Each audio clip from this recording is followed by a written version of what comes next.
जलजले के 21 झटकों से लरज उठा जापान। वजीर आजम ने कहा इंतहाई खतरनाक हो सकती है सुनामी। जापान के सूबे अशिकावा में जलजले के शदीद झटके महसूस किए गए, जिसके बाद समंदर में उठने वाली सुनामी की लहरों ने लोगों को खौफ में मुब्तला कर दिया। जापान में पीर की शाम आए शदीद जलजले की शिद्दत रेक्टर स्केल पर 7.6 थी, जबकि उसके बाद एक और शदीद जलजला आया जिसकी शिद्दत 5.0 थी। खबर रसा एजेंसी के मुताबिक जापान में जब 7 शिद्दत से ज्यादा का जलजला आता है तो मुल्क में सुनामी की वार्निंग जारी की जाती है। हालांकि इस बार वार्निंग काफी संगीन थी, जहां मुकामी इंतजामिया ने लोगों से अपने घर खाली करके महफूज मुकाम पर जाने की अपील की। इस जलजले के बाद समंदर में ऊंची लहरें भी उठती देखी गई। जापान न्यूज चैनल NHK के मुताबिक 1 मीटर से ज्यादा ऊंची लहरें अशिकावा के वाजिमा शहर के साहिल से टकराई। जापान पब्लिक ब्रॉडकास्टर NHK के मुताबिक सुनामी की वार्निंग के बाद 5 मीटर ऊंची लहरों के इम्कान के बाद लोगों को साहिली इलाकों से फौरी तौर पर निकलने और इमारतों के टॉप या ऊंची जमीन पर जाने की ताकीद की गई है। जापान के मौसमाती दफ्तर के मुताबिक सुनामी की वार्निंग के बाद मुल्क भर में 4.0 से ज्यादा शिद्दत वाले जलजले के 21 झटके महसूस किए गए हैं। जलजले और उसके नतीजे में आने वाले सुनामी के पेश नजर जापान में कई मुकामात पर ट्रेन सर्विस रोक दी गई है। लोगों से अपील की गई है कि वो फौरी तौर पर साहिली इलाकों से निकलकर महफूज मुकामत पर चले जाएं। इधर जापान के वजीर आजम के दफ्तर से जारी एक बयान में कहा गया है कि ये सुनामी तवक्को से ज्यादा जानलेवा साबित हो सकती है और उसी सूरत हाल में लोग अगले अहकामात तक महफूज मुकामात से बाहर ना निकले।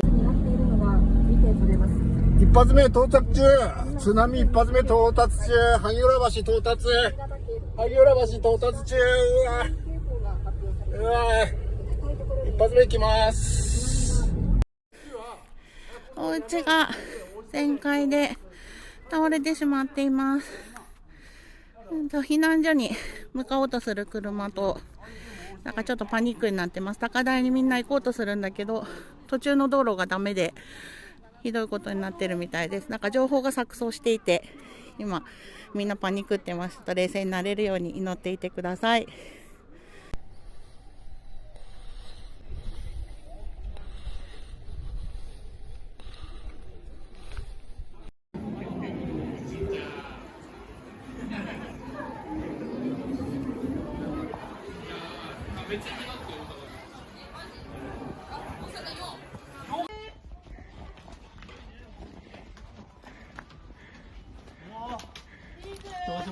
やばくない？